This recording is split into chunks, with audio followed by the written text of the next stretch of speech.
Amazing things happens when a women decide to help others. जब एक औरत ये डिसाइड कर लेती है कि उसने किसी दूसरे की मदद करनी है तो फिर अमेजिंग चीजें होना शुरू हो जाती हैं।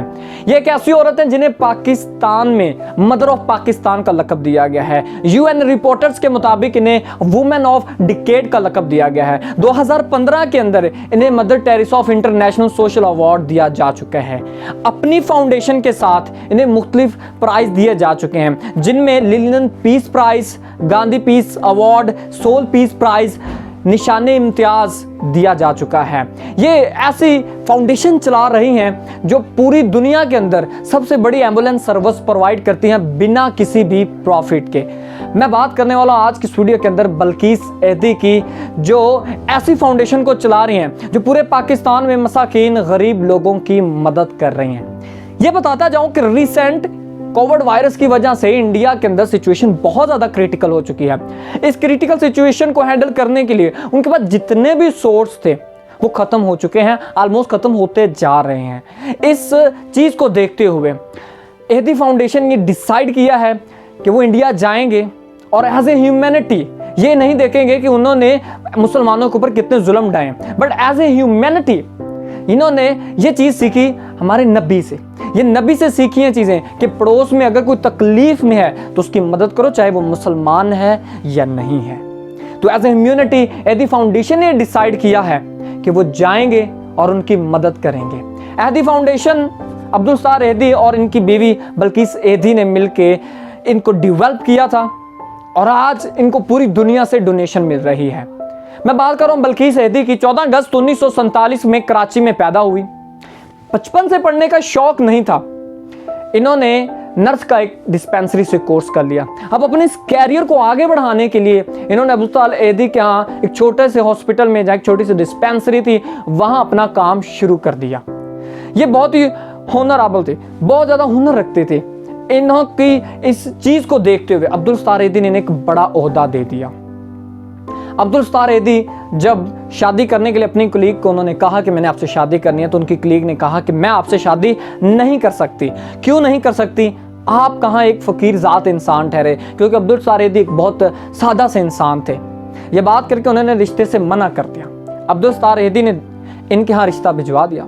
इनकी माँ ने हाँ कर दी और फिर बल्कीस एहदी अब्दुल सत्तार एहदी की बीवी बन चुकी थी। इन्होंने बड़ी कमाल की एक बात की थी। इन्होंने कहा था कि जब दो फकीर मिल गए तो अल्लाह ने हमें बादशाह बना दिया। बल्कीस एहदी से बहुत कुछ सीखने को मिल सकता है। इन्होंने अपनी ख्वाहिशात को, अपने डिज़ायर्स को, अपनी विशेस को ख़त्म करके अपनी लाइफ को दूसरों की मदद करने के लिए डेडिकेट कर दिया। इतना बड़ा हौसला। वो कहते हैं ना कि वो इंसान कभी मुफलस नहीं होता, वो इंसान मुफलस नहीं होता जो अल्लाह की राह में बांटता है, और जो अल्लाह की राह में बांटता है अल्लाह उसी को ही उतना ज़्यादा देता है। शादी के बाद इनके माली हालात कुछ ज़्यादा बेहतर नहीं थे।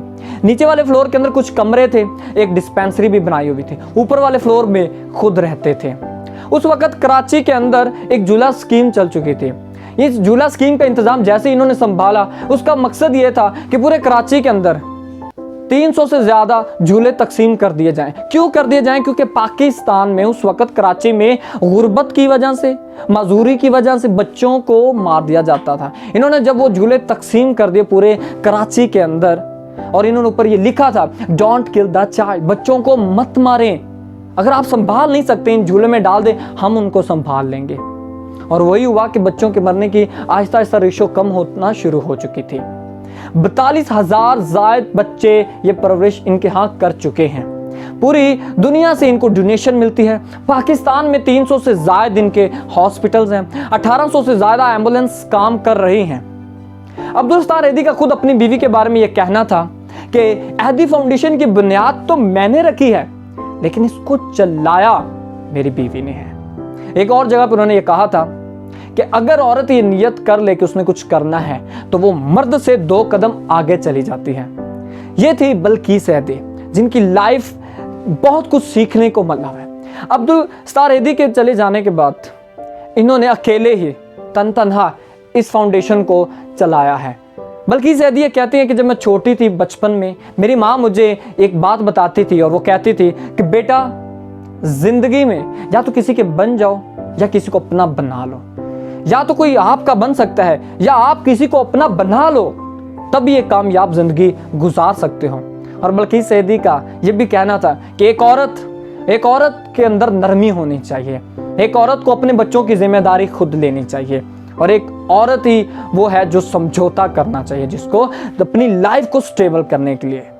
ये छोटी सी वीडियो बल्किस सैदी की जिंदगी के बारे में अगर आपको ये अच्छी लगी तो मुझे कमेंट बॉक्स में जरूर बताइएगा। मिलते हैं बहुत जल्द नेक्स्ट वीडियो में, तब तक के लिए अपनी फैमिली का ख्याल रखें। अल्लाह हाफिज।